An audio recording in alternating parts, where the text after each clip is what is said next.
नमस्ते बिहार, मैं हूं आपके साथ विभा उपाध्याय और इस वक्त बड़ी खबर दारोगा हत्याकांड से जुड़ी हुई कार्रवाई के तौर पर सामने आ रही है। किशनगंज थाना अध्यक्ष हत्याकांड में कार्रवाई की शुरुआत हो चुकी है। देखिए, इंस्पेक्टर मनीष कुमार सिपाही उज्जवल पासवान को निलंबित कर दिया गया है। किशनगंज थाना अध्यक्ष के हत्याकांड को लेकर यह बड़ी कार्रवाई शुरू हो चुकी है। इंस्पेक्टर मनीष के ऊपर कार्रवाई की गई है। सिपाही उज्जवल पासवान को निलंबित किया गया है। राजू साहनी, अखिलेश्वर तिवारी, प्रमोद पासवान भी निलंबित कर दिए गए हैं। सुनील चौधरी और सिपाही सुशील कुमार को भी निलंबित किया गया है। पूर्णिया आईजी सुरेश चौधरी ने ये कार्रवाई की है और सभी पुलिसकर्मियों पर लापरवाही का आरोप लगाया।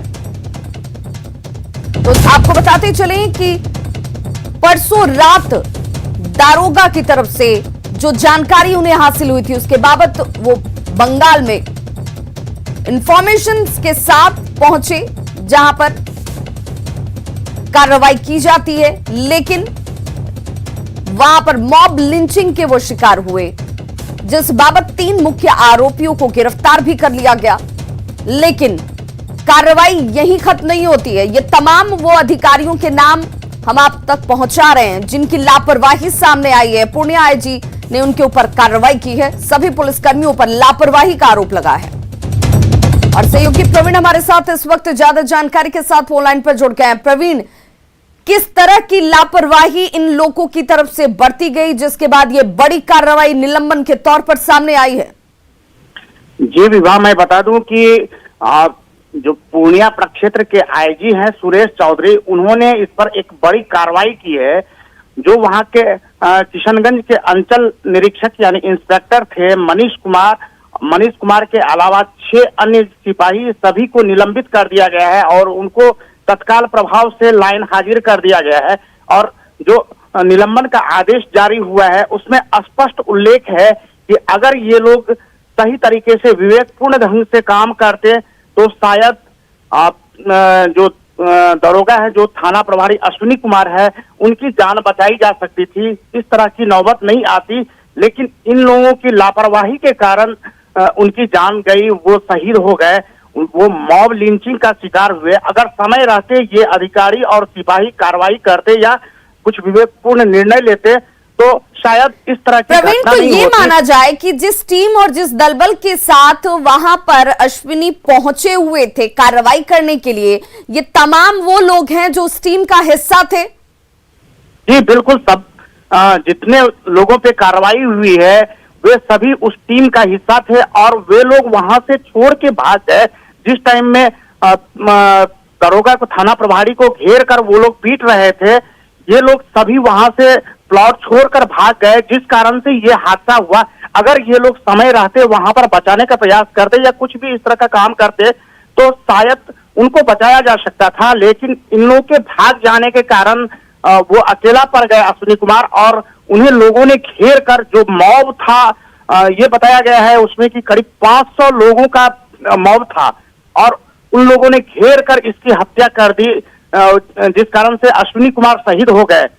और विभा, मैं बता दूं कि उनका पैतृक घर पूर्णिया के जानकी नगर थाना के रामपुर तिलक पड़ता है। कल जैसे ही वहां पे शहीद का पार्थिव शरीर पहुंचा, लोगों की भीड़ उमड़ पड़ी। उनकी पत्नी और बच्चे भी पटना से घर आए। आज उनका अंतिम संस्कार किया जाना है। मौके पर डीएम और एसपी भी पहुंचे हुए थे, उन्होंने भी उन्हें इंसाफ दिलाने का आश्वासन दिया है। चलिए, बहुत बहुत शुक्रिया प्रवीण इस तमाम जानकारी के लिए। तो देखिए, जिस टीम के साथ अश्विनी कुमार पहुंचे हुए थे कार्रवाई करने के लिए, जो जानकारी उन्हें मिली थी बाइक चोरी को लेकर के गिरोह की सक्रियता के संबंध में, वहां मॉब लिंचिंग का वो शिकार हुए और जिस टीम के साथ वो पहुंचे थे उस टीम की लापरवाही भी एक बड़ी वजह इस हत्याकांड के पीछे मानी जा रही है। और इसीलिए ये बड़ी कार्रवाई इन तमाम लोगों के ऊपर की गई है, निलंबन की कार्रवाई की गई है। बीजेपी प्रदेश अध्यक्ष संजय जायसवाल ने दारोगा हत्याकांड को लेकर बंगाल के राज्यपाल के पास पत्र लिखा है और बंगाल पुलिस पर अपराधियों से मिलीभगत का आरोप लगाते हुए जांच की मांग की है। साथ ही लापरवाह पुलिसकर्मियों पर कार्रवाई की भी मांग की गई।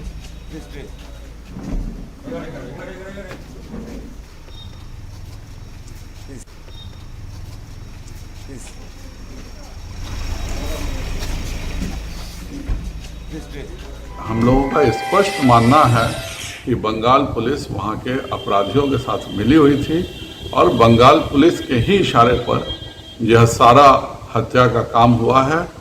आज मैंने स्वयं बंगाल के राज्यपाल जी को पत्र लिखा है और पत्र लिख करके थानाध्यक्ष के प्रति न्याय की भी मांग की है और बंगाल पुलिस के जिन अधिकारियों को यह सूचना मिली थी और उसके बावजूद वह नहीं गए, उन सभी पर भी हत्या का मुकदमा दर्ज करने का अनुरोध मैंने पश्चिम बंगाल के राज्यपाल जी से किया।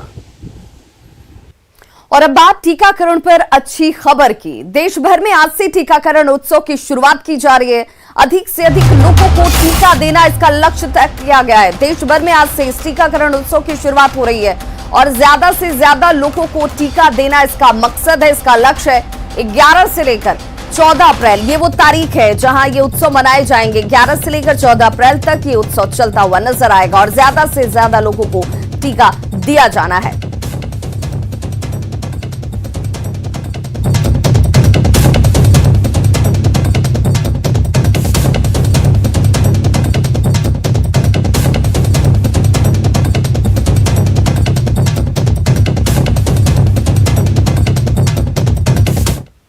बिहार में कोरोना की दूसरी लहर का कहर जारी है। 24 घंटे में रिकॉर्ड 3,469 नए मरीज सामने आ चुके हैं। दूसरी ओर सरकार के गाइडलाइन के तहत राजधानी पटना में शाम 7 बजे दुकानें बंद हो गईं, लेकिन बाकी जिलों की तस्वीरें चिंता को बढ़ाने वाली हैं। के बाद दुकान खुला नहीं रखना है। 7 बजे के बाद दुकान खुला रहने पर आपके दुकान के विरुद्ध सख्त कानूनी कार्रवाई किया जाएगा। जैसे ही घड़ी की सुई 7 पर पहुंची, राजधानी पटना में प्रशासन कुछ इसी तरह दुकानें बंद करने का अपील करता नजर आया। 7 बजे के बाद दुकान नहीं खोलना है। शाम के 7 बजते ही दुकानों के शटर गिरने लगे। सरकार के गाइडलाइन के मुताबिक दुकानदारों ने अपनी दुकानें बंद कर दी। इस वक्त घड़ी में शाम के 7 बज चुके हैं और हम पटना के बोरिंग रोड चौराहे पर खड़े हैं और यहाँ की हम तस्वीर दिखाएंगे आपको। ज्यादातर जो दुकानें हैं वो यहाँ पर बंद हो चुकी है। सभी दुकानदार ध्यान देंगे, दुकान संध्या 7 बजे तक ही खुला रखना है। जो भी दुकानदार हैं वो यहाँ पर उन्होंने अपनी दुकानों को बंद कर दिया है। खासतौर पर ज्यादातर जहाँ तक नजरें जा रही हैं, या तो दुकानें बंद हो चुकी हैं या फिर लोग जो दुकानदार हैं वो अपनी दुकानों को बंद कर रहे हैं सरकार के गाइडलाइन के अनुसार। महामारी के मद्देनजर हम सभी दुकानदार भाइयों से अनुरोध करेंगे कि समय पर दुकानें बंद कर दें और प्रशासन का इसमें पूरी तरह से सहयोग करें। दुकानें बंद कर दी। जी सर, सरकार का गाइडलाइन का पालन कर रहे हैं। पटना के दुकानदार समझदार ने और 7 बजते ही दुकानें बंद कर दी, लेकिन मुजफ्फरपुर में 7 बजे के बाद भी दुकानें खुली रही। आम दिनों की तरह सड़कों पर भीड़ दिखी। वहीं पुलिस प्रशासन कहीं नजर नहीं आया। तो आप देखिए कि मुजफ्फरपुर का ये प्रसिद्ध टावर चौराहा है और ये दुकानें इत्मीनान से खुली हुई हैं। दूर दूर तक जहाँ तक कैमरे की नजर जाते हैं आप देखिए कि कोई भी दुकान बंद नहीं है। कितनी देर में बढ़ाइएगा? बस बढ़ाने ही जा रहा है, बढ़ा हुआ है। आप तो बैठे हुए हैं, अभी तो बदला जा रहा है। नहीं तुरंत अब बढ़ जाएगा। सीतामढ़ी में भी 7:15 बजे तक बाजार गुलजार दिखे। दुकानें खुली रही, लोग गाइडलाइन की धज्जियां उड़ाते नजर आए।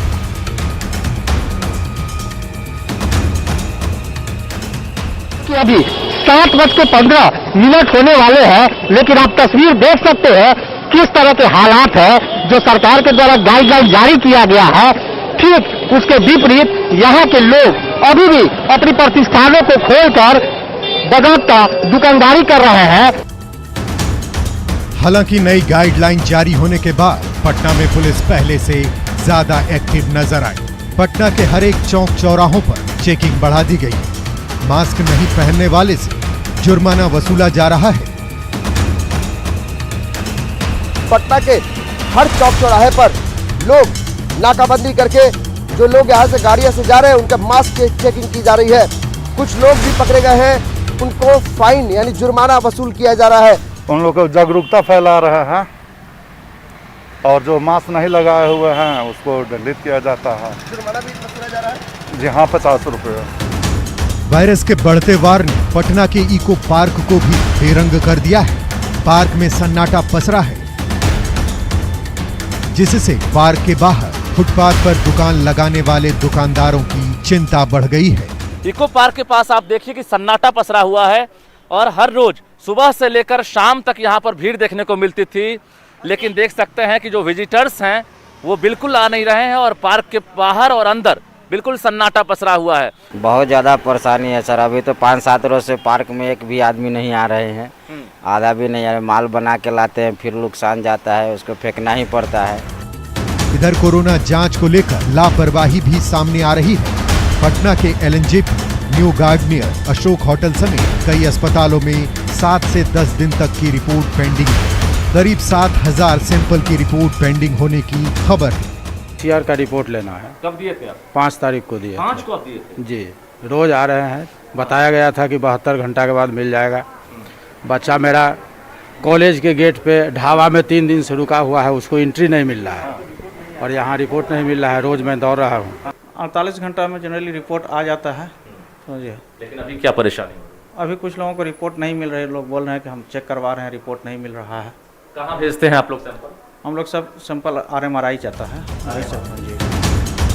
बिहार में कोरोना की दूसरी लहर का कहर जारी है। नए मरीजों के रोज नए रिकॉर्ड बन रहे हैं।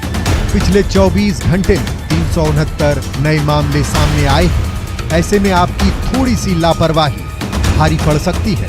सीतामढ़ी से राकेश रंजन, मुजफ्फरपुर से सुधीर कुमार और पटना से अमित सिंह, शैलेंद्र और रजनीश की रिपोर्ट। तो बिहार में सरकार की नई गाइडलाइन लागू हो गई है, जिसके तहत धार्मिक स्थानों में आम लोगों के प्रवेश पर रोक लगा दी गई है, जिसके बाद राज्य भर के मंदिरों में ताला लटक गया है।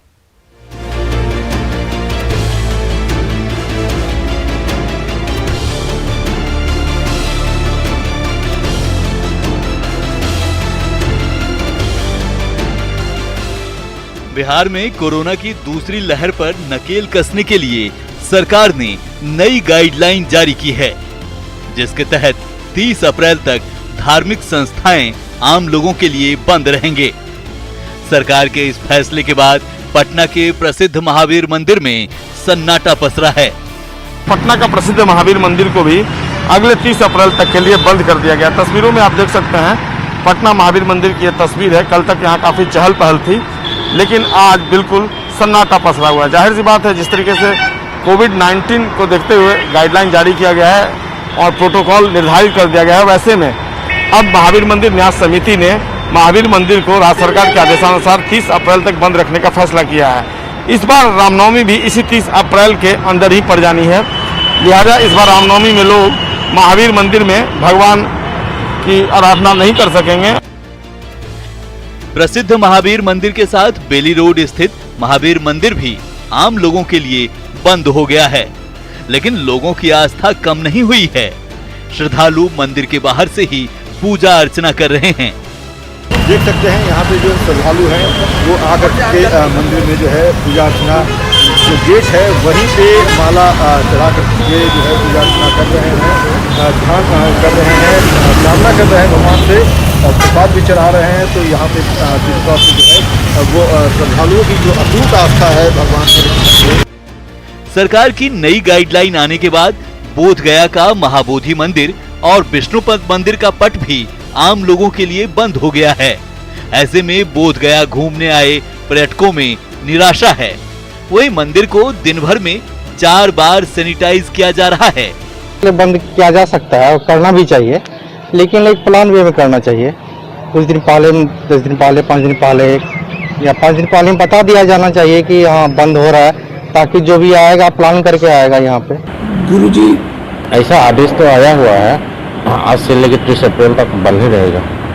सभी जितना भी धर्मानुष्ठान है, चर्च हो, मंदिर हो, गिरजाघर हो, सभी को बंद करने के लिए कहा गया है। देश के 52 शक्तिपीठों में से एक मुंगेर का चंडिका स्थान को भी बंद कर दिया गया है। साथ ही यहां आम भक्तों द्वारा पूजा अर्चना पर भी रोक लगा दी गई है, जिससे शक्तिपीठ के पंडा और दुकानदार परेशान हैं। आप देख सकते हैं कि चंडिका स्थान का जो मुख्य गेट है वो अब बंद हो गया है। जिला प्रशासन ने यहाँ पे ताला लगाया है तथा एक चिपकाया है। आप देख सकते हैं कि उसमें साफ साफ लिखा गया है कि बढ़ते कोविड-19 को देखते हुए चंडिका स्थान को मतलब अगले आदेश तक आज से बंद किया जाता है। ये कह सकते हैं जिला में जो कोविड की अभी स्थिति हो गई है, जिसको देखते हुए शक्तिपीठ को बंद किया गया है।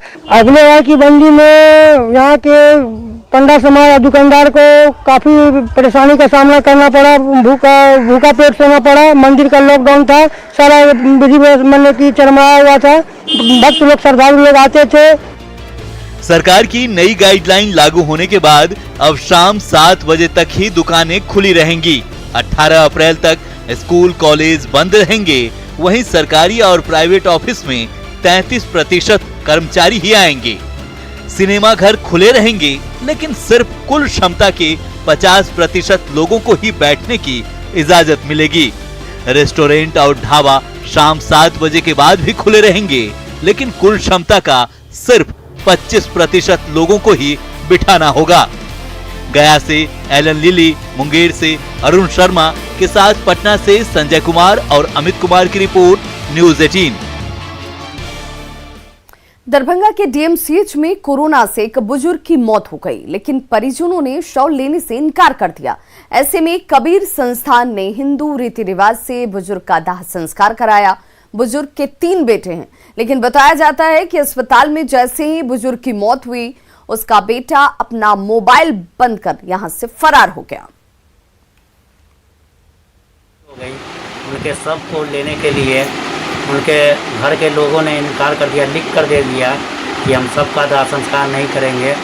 इसीलिए हम लोगों ने आगे बढ़ कर के इस विपत्ति के घड़ी में जो बेटा अपना धर्म नहीं निभाया, वैसे लोगों के लिए समाजसेवी के रूप में हम लोग आगे आकर के हिंदू रीति रिवाज के तहत इस दाह संस्कार करना था।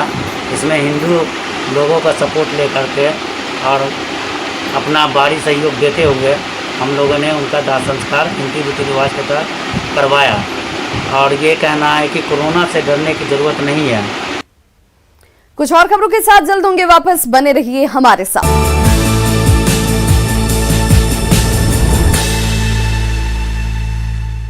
ब्रेक के बाद एक बार फिर से आप सभी का बहुत स्वागत है और बड़ी खबर छपरा से आ रही है, जहां पर चौकीदार की गोली मारकर हत्या कर दी गई है। पानापुर के चौकीदार राजकिशोर मांझी की हत्या की गई है। ये बड़ी खबर इस वक्त छपरा से सामने आती हुई।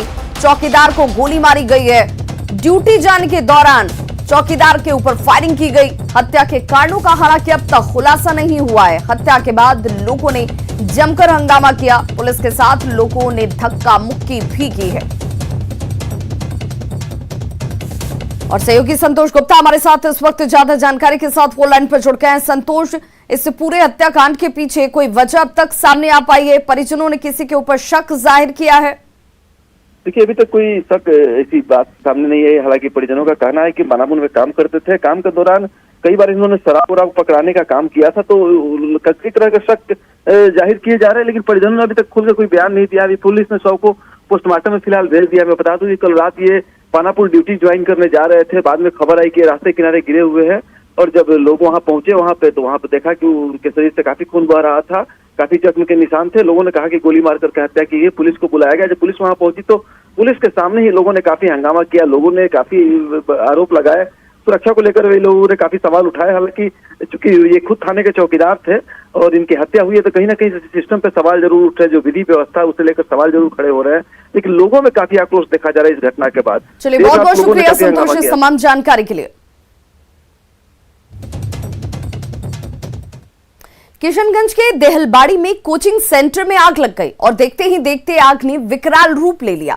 कोचिंग सेंटर में रखे सभी सामान जलकर राख हो गए। तस्वीरें आपके सामने हैं। ये कोचिंग संस्थान जहां पर बच्चों को पढ़ाया जा रहा था, लेकिन देखिए ये अचानक से आग की लपटों में गिर जाता है और ये कोचिंग संस्थान जलकर राख हो चुका है। किसी तरह से ग्रामीणों ने आग पर काबू पाया और इस घटना में हजारों के नुकसान की आशंका जाहिर की जा रही है। आग कैसे लगी इसकी जानकारी अभी तक स्पष्ट नहीं है।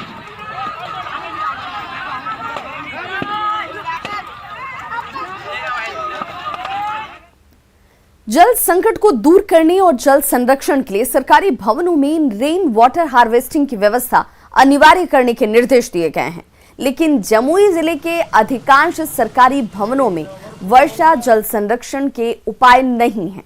लाखों करोड़ रुपए खर्च कर आलीशान भवन तो बना दिए गए, लेकिन उसमें वाटर हार्वेस्टिंग की कोई व्यवस्था नहीं की गई। जमुई जिला मुख्यालय के उद्योग विभाग के कार्यालय का भी कुछ ऐसा ही हाल है। जायजा लिया न्यूज़ 18 संवाददाता केसी कुंदन ने। बरसात का पानी जो अमृत पानी कहा जाता है, उसके संरक्षण और उसे बचाने के लिए सरकारी भवनों पर वाटर हार्वेस्टिंग सिस्टम को लगाना अनिवार्य है, जैसा कि सरकार का निर्देश भी है।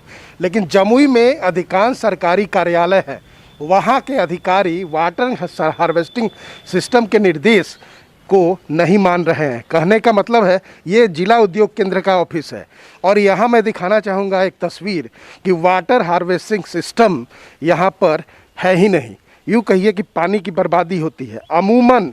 वैसे तो अभी बरसात का समय नहीं है, गर्मी का समय है, लेकिन देख सकते हैं कि छत के ऊपर जो टंकी लगा हुआ है उसका पानी ओवरफ्लो हो रहा है, वो बह रहा है। व्यवस्था नहीं है।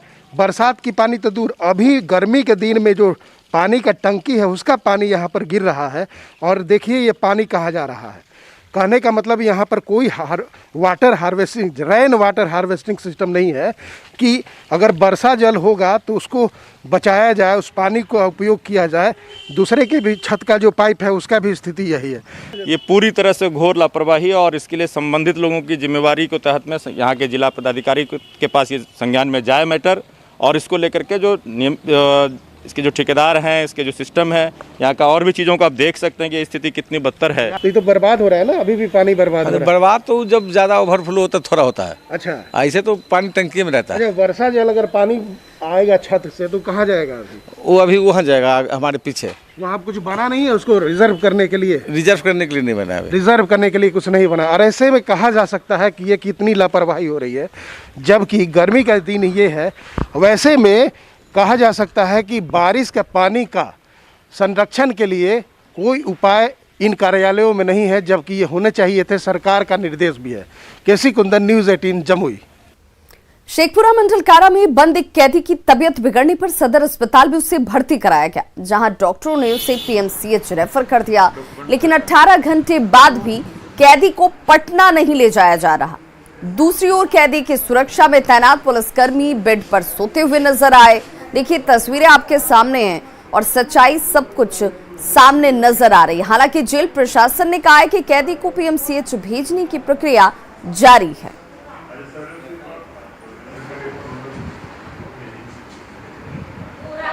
यही है और नहीं गया है तो इसकी जवाबदेही अस्पताल को नहीं है, अस्पताल की नहीं है, क्योंकि जो भर्ती कराए हैं, जो पुलिस पार्टी है ना, उन्हीं का कर्तव्य होता है कि उनको वहाँ पर ले जाए। या भले उसके लिए एम्बुलेंस की व्यवस्था यहाँ पर हो जाएगी, होती है, लेकिन जवाबदेही उन्हीं की है। उसको प्रक्रिया में हम लोग लगे हुए हैं, क्योंकि सिविल सर्जन साहब उसका मेडिकल बोर्ड करेंगे, फिर डीएम मैडम एसपी सर उसको परमिशन देंगे। अदर जिला में जाना है, उसको पीएमसीएच जाना है, उसको उसकी प्रक्रिया में हम लोग लगे हुए हैं।